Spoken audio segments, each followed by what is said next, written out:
দুনিয়া সিগারেট টানা রোজাদারের সামনে ওটাই মুসলমান রোজাদার আছে। মুসলমানের ছেলে হয়ে যখন সিগারেটে টাইনা যায় দিমাগুলি ছাড়ে ফুদায় মস্তানের মতো, তখন যার ইমান আছে তার কাছে কেমন লাগে? হ্যাঁ, তার কাছে কেমন লাগে? এই জন্য আল্লাহ রাসূল হাদিসে বলছেন যে তোমরা অন্যায় কাজ দেখে শক্তি খাও, যদি তা না পারো মুখ দিয়া বলো, যদি তাও না পারো তাহলে কি মনে মনে ঘৃণা করি। তবে এটা দুর্বল ইমানের পরিচয়। এটা কি দুর্বল ইমানের পরিচয়? সম্মুখে যে আয়াতটা তেলাওয়াত করেছি, কোরআনের আয়াত, শাহরু রমাদান আল্লাযী, রমাদান মানে জেনে দেওয়া, অর্থাৎ গুনাহকে জ্বালিয়ে দেওয়া। শাহরুন মানে কি? মাস। আরবিতে শাহরুন মানে মাসকে, উনজিলা ফীহিল কোরআন। আর এই মাসের মর্যাদা এবং এই মাসের দাম কেন হইল? এই জন্য হইল যে এই মাসে পবিত্র কোরআন নাজিল হয়েছে।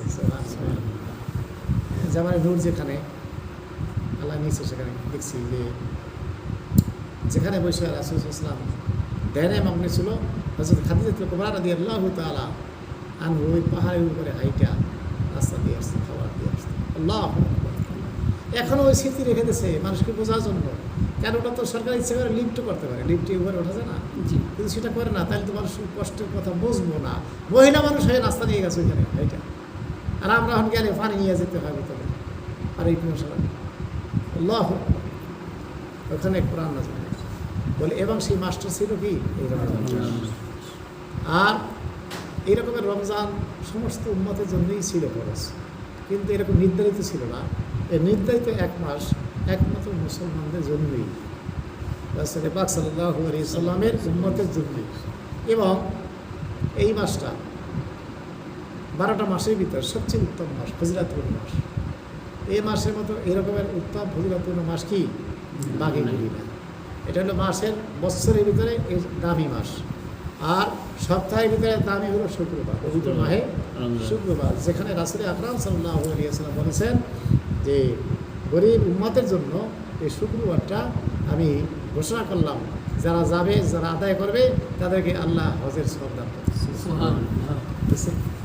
শুধু তাই না, পিতা মাতার দিকে সুনজরে থাকো, আল্লাহ তোমাদেরকে ওই হজের সওয়াব দান করবে। অর্থাৎ ঘরে বসেই হজের সওয়াব। মক্কাতে তো যাবি, মদিনাতে যাবে, যাদেরকে আল্লাহ টাকা পয়সা সম্পদ দান করছে। কিন্তু আমরা যারা গরিব মানুষ, তারা জুমা আদায় করার করে কীভাবে পিতা মাতার দিকে নেক নজরে তাকাবো, আল্লাহ হজের সওয়াব। ঠিক আছে না? জি। আর হইল এই মাসে অনেক ফজিলত আছে। যেমন অন্যান্য মাসে আমরা যদি কোরআন তেলাওয়াত করি, একটা হরফের বিনিময়ে আল্লাহ 10টা নাকি দান করে। আর এই মাসে যদি করি আমরা কমপক্ষে 70 নাকি দান করি।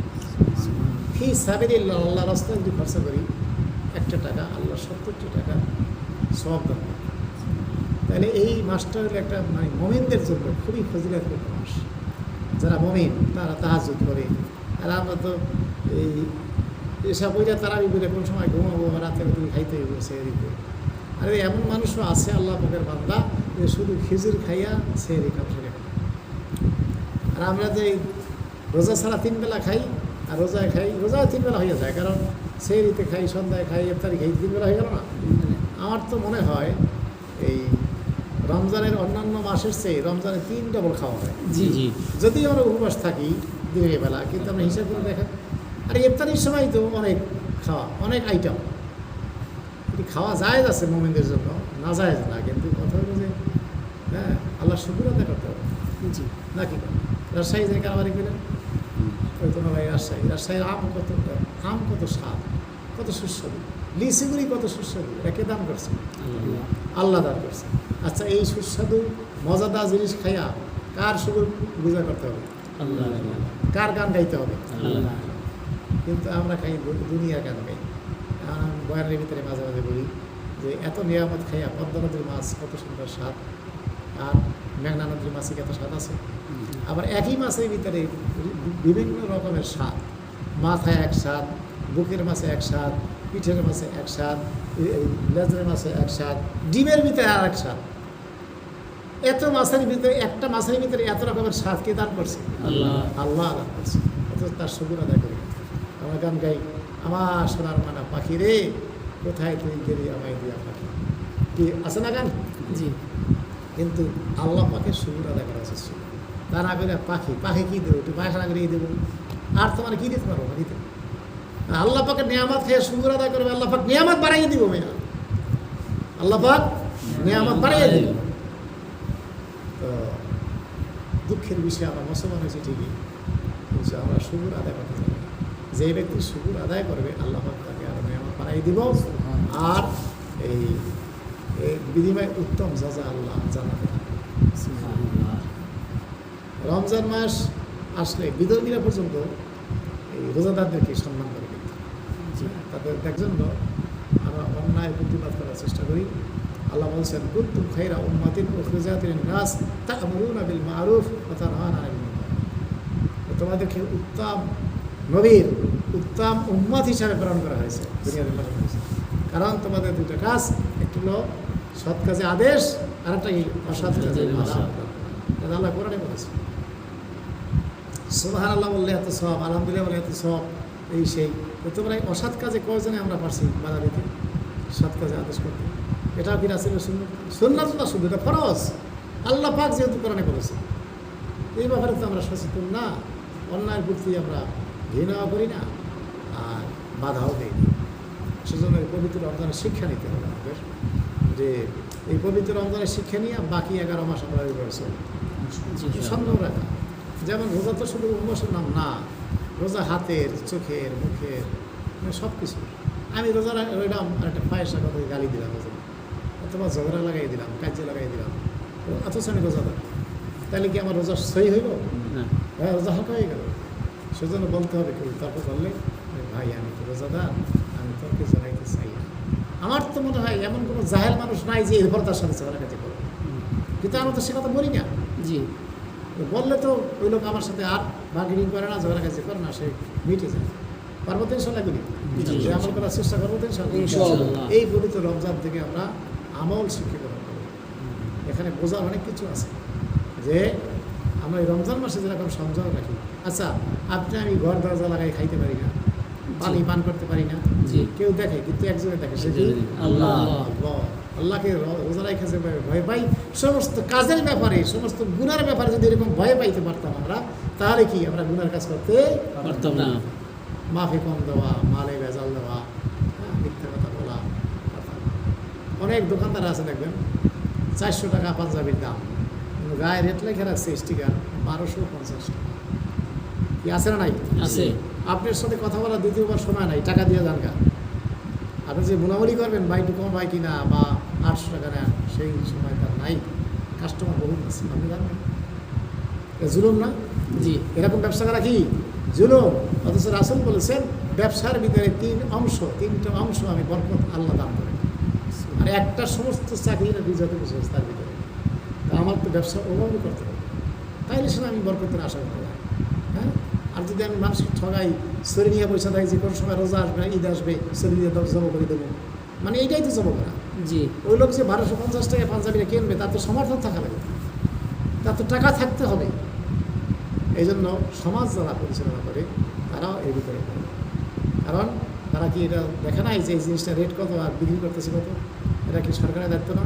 যে সরকারই থাকুক, আওয়ামী লীগ, বিএনপি, জামাত করা, জাতীয় পার্টি করা, তারই এইটা দায়িত্ব দেখা, নাকি? জি। যেহেতু তারা এই জিম্মাদারি পালন করে না, আল্লাহর কাছে হিসাব জিম্মাদারি পালন না করলে কি আল্লাহর কাছে হিসাব দেওয়া যাবে? রাসূল বলেন রোজাদারের 2টা খুশির খবর আছে। কয়টা? 2টা। একটা হলো ইফতারির সময়, দেখেন তো কি আনন্দ। জি। ভাই বোন, ছেলে মেয়ে, আব্বা আম্মা, স্বামী স্ত্রী, কি যে একটা আনন্দ। আমার কাছে লাগে যে বিবাহ শাদীতে এত আনন্দ হয় না, ইফতারির সময় যে আনন্দ হয়। জি। হ্যাঁ, আরেকটা সময় হইল আনন্দ আমাদের ময়দানে জান্নাতের ভিতরে আমার আল্লাহ পাকের সাথে সাক্ষাৎ হয়ে যাবে। জান্নাতে যাবে, আল্লাহ পাক জিজ্ঞাসা করবে, কি গো ফেরেশতারা জিজ্ঞাসা করবে, তোমাদের যে রব, যার জন্য ইবাদত করছিলা, তাদের সাথে দেখা হয়েছে? তার সাথে দেখা হয়েছে? তাদের তো আকর্ষণ, যা জান্নাতের মেহমান, যে কোন সময় রব্বুল আলামিন আসবে, তার সাথে দেখা করবে। সালামুন আলাইকুম,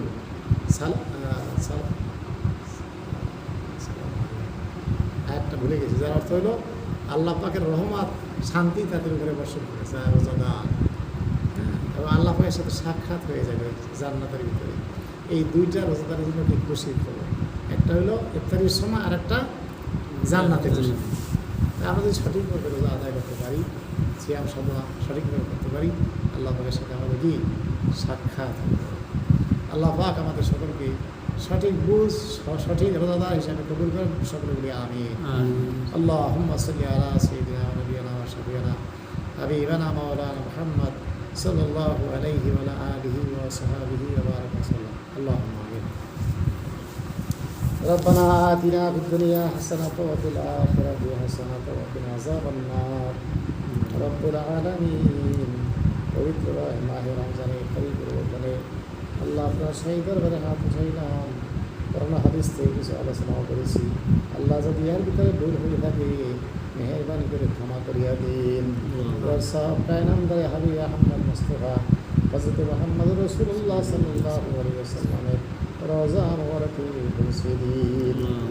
আয় আল্লাহ, আমরা পবিত্র রমজান মাসে সঠিকভাবে আপনার হুকুম রাসূলের তরিকা অনুযায়ী রাখতে পারি নাই। আল্লাহ আমাদের এই ভুল ত্রুটি যাই কিছু করতেছি আমল, আল্লাহ আপনাদের সকলে রোজাগুলি কবুল করুন। রহমত মাগফিরাত নাযিলের মাসে আল্লাহ আপনি আমাদেরকে সকল বরকত দান করুন। আল্লাহ আমাদের পিতামাতাকে মাফ করে দিন। আল্লাহ আমাদের ছেলে স্ত্রী পরিবার সকলকে দিন রোজাদার নামাজি বানিয়ে দিন। আল্লাহ যারা আমরা এসেছি বসেছি শুনেছি, আল্লাহ সকলকে আমল করার তৌফিক দান করুন। রব্বানা আমান্না ফাগফিরনা মা'আশ শাহিদিন রব্বির হামহুমা কামা রব্বায়ানি সগীরা। আল্লাহ যে সমস্ত ভাইরা যারা কানা যুবক ছেলেরা, আল্লাহ ওদেরকে আপনি হেদায়েত দান করুন, ওরা সঠিকভাবে দিন বুঝতে পারে সেই তৌফিক দান করুন। সারা বিশ্বের মুসলমানদেরকে আল্লাহ নেক আমল করার তৌফিক দান করুন। রব্বানা তাকাব্বাল মিন্না ইন্নাকা আনতাস সামিউল আলিম ওয়া তুব আলাইনা ইন্নাকা আনতাত তাওয়াবুর রহিম ওয়ারহামনা মা'হুম বিরহমাতিকা ইয়া